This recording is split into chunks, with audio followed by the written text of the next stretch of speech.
Welcome to Stuff and Whiskey. I'm Josh. And I'm Erin. And today we're talking to you if you're a new person that's excited about bourbon and you've joined some Facebook groups. There's a few types of people you need to be aware of.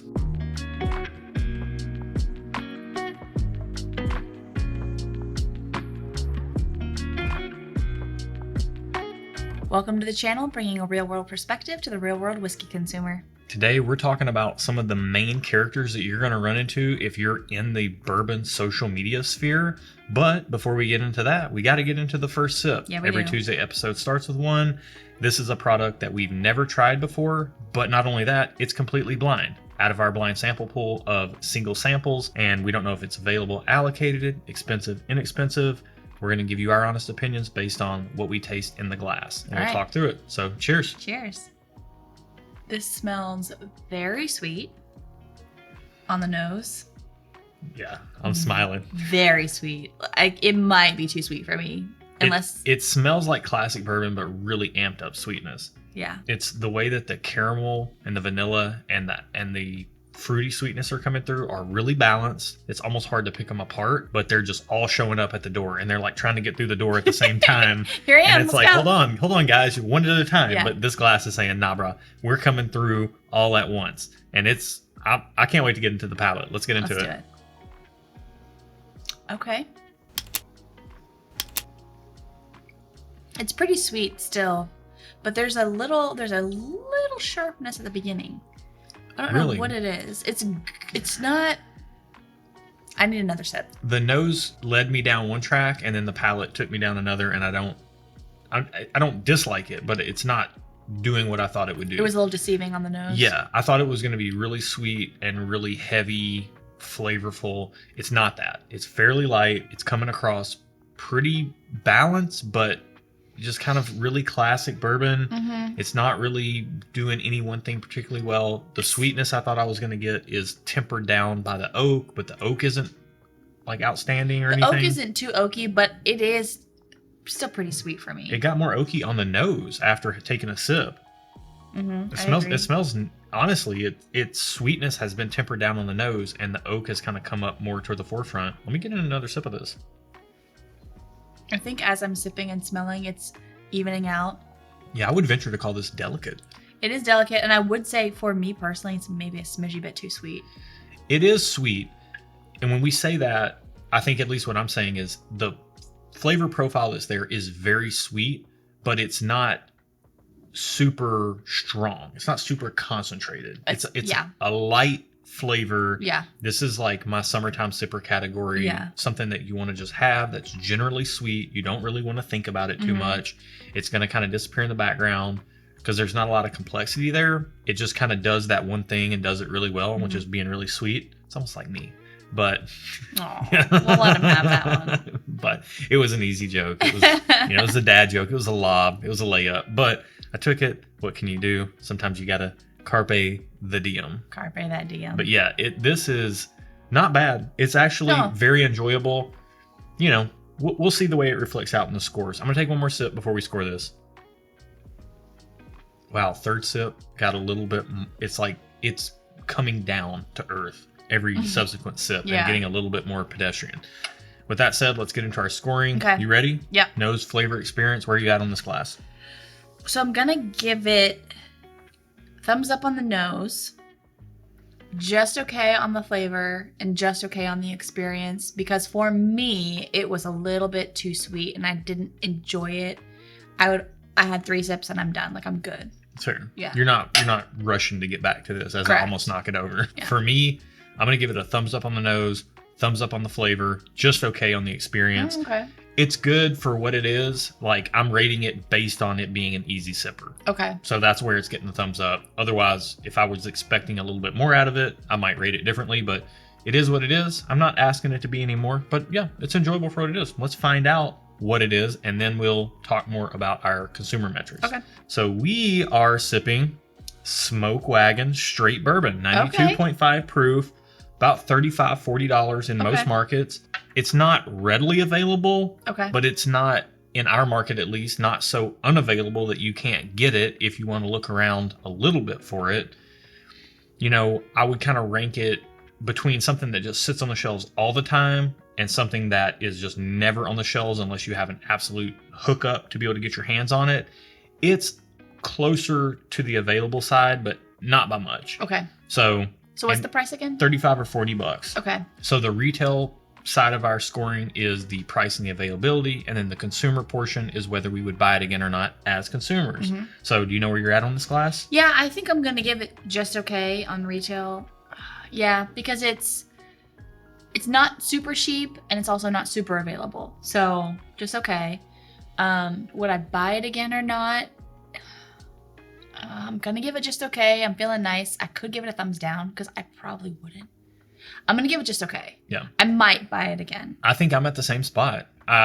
Because of the limited availability, I'm gonna go just okay on retail. For a fairly simplistic pour, you know, I kind of tend to rank it, if I'm thinking of this category, your Buffalo Traces, your Elijah Craig small batches, your 1792 small batches, you know, products like that. And I think I like this a little bit better than some of those products, but we're going to have to blind it to find out. We have a bottle of this. It's been sitting around since like the fall, and we still haven't put it in any... Because we haven't come across it yet. So now we've come across it, so we can put it in our blind samples. So it's going up against all of the 90-ish proof, 94 proof, you know, available and allocated things. For the money, there's probably other things I would rather buy, but if I wanted to have a single product that sits around that fits this kind of summertime sipper vibe, I'd be happy with this. So would you give it on consumer? You would buy it? Did I not say that? I don't believe so. I think I said just okay on both. I'm just okay on both. Okay. Yeah, I wouldn't cry if I couldn't get my hands on a bottle of this. I don't feel like it's anything so unique that I couldn't find other products that compete pretty favorably with it. That's fair. And if you think the way that we rate whiskey is fair, then be sure to check the video description below for a link to our Patreon.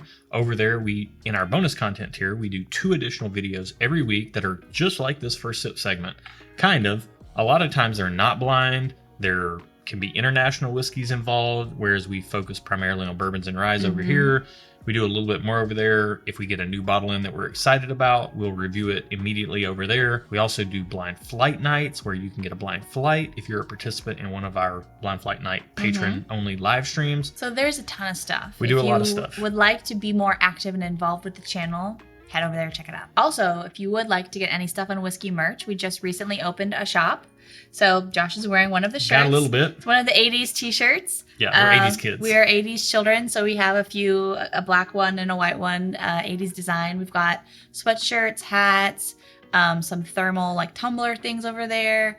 We're looking at adding some more things soon, so check it out at stuffandwhiskey.com. And while you're down there, be sure to like, comment, and subscribe. Hit the bell to be notified when we do our once-a-month public live streams.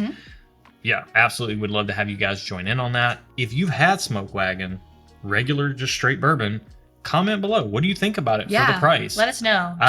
Do you think it's too sweet? I'm curious because I think it's pretty sweet. I feel like the price and the availability in a lot of markets is going to end up being pretty polarizing. So I'm curious to hear what your thoughts are down below. And speaking of thoughts, let's get into the 7 characters that you need to be aware of if you're somebody that's new into the bourbon scene, you're really excited about it. What do people do when they get excited about something? They go on Facebook. They go. That's what they do. They go on Facebook, they go on Instagram, whatever social media platform of your choice is your poison. TikTok is creeping up there too. Bourbon TikTok is a thing as well. Yeah. But as far as Facebook and Instagram goes, I've never seen a video on this.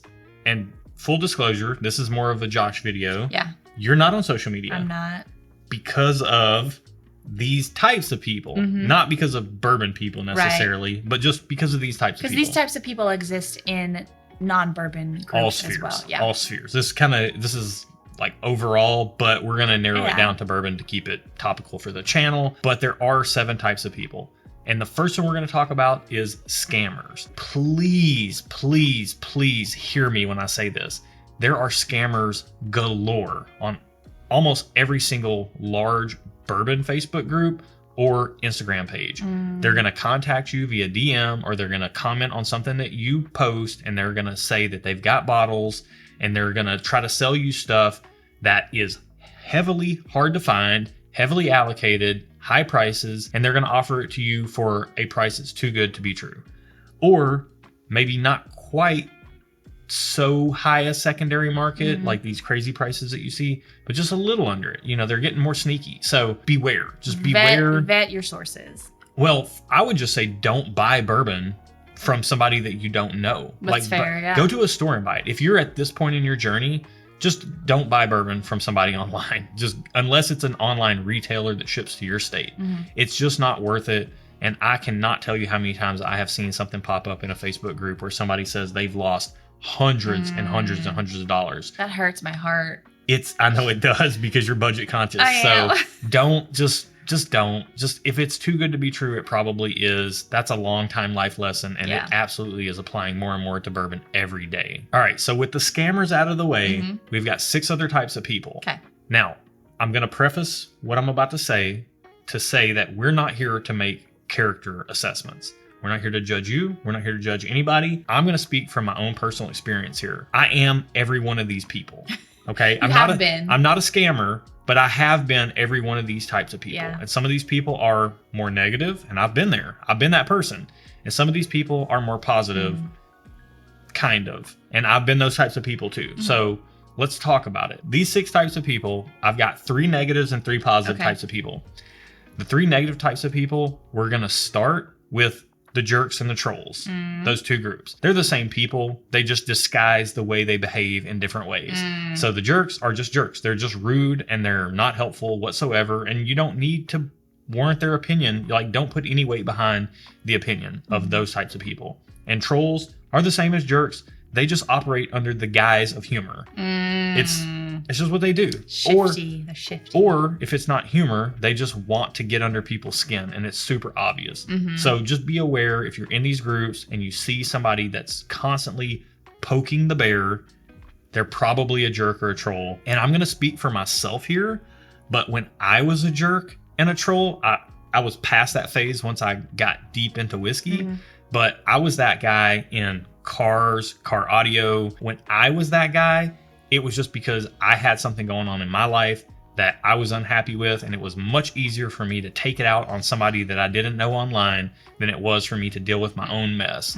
So if somebody's being rude to you online because you asked an opinion on a bottle, or you were happy about something you got, or because you disagreed with an opinion politely and they're being rude to you. Right. There's no sense for any of that. And it says way more about that person than it does about you. So don't think that's a reflection of the community as a whole, because this is a really good community. And honestly, our love for the community, the core of good that is at the center of the whiskey community, is the whole reason we're making this video. And I can't keep tuning in to the Facebook groups and seeing some of the behavior and not comment on it. So the jerks and the trolls, don't pay them any mind. The 3rd category of person, though, these are your flexers, okay? And I'm not talking about your hip flexors or anything like that. My hip flexors need stretched we're not getting into an anatomy class, but some people just flex online. And I've been that person in various hobbies. I posted up things that I knew were hard to get, or that were coveted, or I was showing off or whatever. At least for me personally, that came from a place of insecurity. I was often overspending well beyond my budget. Personally speaking. Not since he met me. No, she locked that stuff down. But nonetheless, there's a lot of people who post a lot of allocated, hard to find stuff online, and that's the only thing they post. And let me be clear, there's 2 types of people that do this, okay? You've got people who do it and they're living well above their means, and you have no clue what they're spending on some of these allocated bottles. So when you see them post that stuff, don't pay it any mind. You don't know what they paid. You don't know what they went through to get it.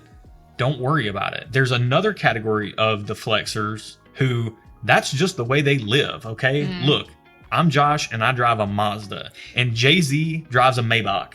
And for him, it's less of a percentage of his income to buy a hundreds of thousands of dollars car or millions of dollars car as it is for me to buy an $18,000 used Mazda. And that's just the way it is. So you got to keep in mind that some people's baseline is so far above your reality that that's just the way it is. Right. So and you don't know that unless you know them personally. Right. And that's fine. Like if somebody's baseline pour is Pappy 15, then more power to them. They've probably been very successful in their life, and that's no reason to judge them. Quite honestly speaking, a lot of those people came from not much, and they're very humble, and they're actually really good people. And they're just excited to share what they have. Right. Yeah. They're actually just excited to share that as you are to share an Evan Williams 1783 that you found that you really love. So just don't judge people based on what you see them post. Even if it seems like they're flexing, they could be coming at it from two different sides of the equation, and you don't know unless you know them personally. Now, with that side of the equation out of the way, we're going to get into another part of the equation. And this is, I actually included this category for you and me both, because we both have photography backgrounds. Yes, but we do. You got your Uncle Bob's. Yes. And Uncle Bob at a wedding is the one who's standing in front of the photographer that the bride and groom hired with his own camera trying to get a shot. Yeah. He means well. He means well, but he's not really being all that helpful. He's not being helpful. His photos probably aren't going to be very good. He's kind of in the way, but he's a sweetheart. So there's a lot of people like that online. And I think this is the category that if you only hear one thing from this video, this is the category I want you to hear. What happens is if somebody says, hey, right here, we've got Smoke Wagon, straight bourbon. What do you think about it? That's it. And what's going to happen is people are going to say, I hate it.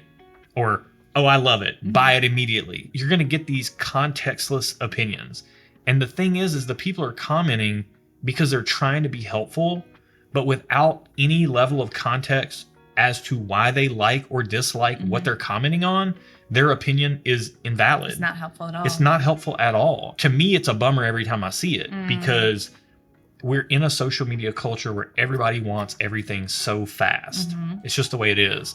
And if you can't tell somebody why you like something, then your opinion is just not going to be useful to them. So if you're trying to comment, if you're an Uncle Bob, which I have been plenty of times, if I don't have time to say why or why not on a product, I just don't comment at all. I really try to make it a point these days to not be an Uncle Bob because I want to be helpful if I'm investing time in commenting on something. If you're somebody that's new and you're getting opinions, if there's no context, don't take any heart to it because it's not helpful. Or you can ask them why if you want to reply. That's great. Yeah, start a conversation. Yeah. Use their comment as a starting point for a conversation. Yeah. And speaking of conversations and context, let's get into our next group, the nerds, which is probably where I fall more often than not these days. Now, nerds mean well, okay? We mean well. We're trying to help. But the problem is we've been Uncle Bobs and we've probably been trolls and jerks and flexers at some point in time. And we realize that without more information, you're not really going to get a helpful opinion from us. So then we overcompensate and we really hit you over the head with a ton of info. And we will type a novella for you about why we like or dislike a pour. It is helpful, but it's a lot. Like, I'm aware that my behavior... I would say that it can be helpful to a point. Yeah. So if somebody's commenting with a lot of information, like mine it out and try to extrapolate the context of why they like or dislike or why they are recommending or not recommending something that they're commenting on. And there's information to be found in their post. But you have to be willing to do the work. They/we/I can be a bit much at times. So we mean well, but we know and we're working on it, okay? At least most of us do. Trust me on that. And then you got your last group of people, which I have affectionately dubbed the Laupers. And I'm not talking of LARP. Not LARPers. LARPers, not LARPers, live action role players, which is fine too if that's your bag. Yeah. We're talking about the Laupers, the Cindy Laupers, because girls just want to have fun. Girls just want to have fun. And there's some people online that they just want to have fun. Yeah. If I were online in a Facebook group, that would be me. And honestly, I am more and more drifting towards that side of the equation. Yeah. Like, I just want to have a good time. I'm pulling you over to the fun side. Well, and this channel is, to be quite honest. Like, being involved in the community, people don't care to hear the nerdy context that I provide a lot of times. Sometimes they do. And I'd rather just have fun with people. So that's really what it's about, because nothing we tell you about a glass is going to tell you whether you would like it or not necessarily. You almost always have to try it for yourself because taste is so individual and personal. So these are the types of people who are just going to have fun. They're going to have a good conversation. They're positive. They're not negative. You know, trolls think they're having fun too. You know, nerds think they're having fun when they're acting like know-it-alls. But Laupers, they're just going to have a good time. They're going to be plugged into the community. And that fun element is going to shine through. Ultimately, we think that's what this hobby is really about, is having a good time with people Mhm. rather than this specific port in the glass. Yes. Because we can have a really good time with Smoke Wagon straight bourbon or Elijah Craig small batch, Mhm. just as well as we can have a good time with company with some crazy allocated pour that Yeah. you can never get your hands on. So it's really more about the people than the whiskey in the glass. Keep that in mind when you're dealing with people on Facebook or Instagram. That's it for this week. Do we have any other stuff? We do have other stuff. Okay. So our other stuff, everything we do on this channel is predicated under useful information. Like, we don't make videos unless we feel like the information is useful to you as a viewer. And our other stuff can range from podcasts and TV shows and all kinds slippers. of stuff. I recommended some really awesome slippers to the other stuff, day. stuff Yeah. and whiskey. But today I've been sitting on this other stuff for like a year and a half, long before the channel started. And this is going to be a set of headphones. Okay. And these are Anker, Anker, which if you've been on Amazon, you've probably seen their stuff. These are the Soundcore Dots, Life Dots. Okay. And these are the Life Dot 2s. I got them as a Christmas present from your family, One of my like family a year and a half ago. Yeah. And they have been so wonderful, to be honest. Like, I'd never charged these things, and they somehow, every time I put them in my ears, they're like battery high. They never have any issues connecting. They're pretty low profile. You've got different little interchangeable pieces that fit in your ear and make them, fit right. Mm-hmm. $50, $40 around for these. And we have to say that the noise, they're not noise canceling. Oh, they are? They're not noise canceling, but if you put the right tip on it, then it will seal in your ear. And the biggest reason I'm bringing these up... And it will cancel a lot of noise. Yeah. The biggest reason I'm bringing these up is because I use these for working out. I have struggled with finding a good pair of workout headphones for a long time. I've had stuff that's died from sweat. I've had stuff that falls out of my ears all the time. I've had these like corded but Bluetooth things that are a complete pain. These are just rock solid and have been for a year and a half. So I'm going to recommend checking those out. We'll put a link in the video description below. Those headphones deserve a little bit of shine. They deserve their day. So yeah, check out Anker down in the video description below. So that's it. Yep. Thank you so much for watching. Yep. Thank you guys. Next week. Till next week. Cheers. I'm Josh, and before I get my H out, I'm Aaron. Let's give it some room to breathe. Let me get my H out before you say your name. Okay. Okay, be careful what you wish for. Don't look perturbed. Be careful what you wish for, Broseph. Welcome to Stuff and Whiskey. I'm Josh. And Come on! You're messing with me now. Turd. All right. I wanna see him dancing. See him what? Dancing. What? Walking all around on those, what do you call them? Feet. Look where they walk. Oh, I got the lyrics Up wrong. where they run. Up where they stay all day in the sun.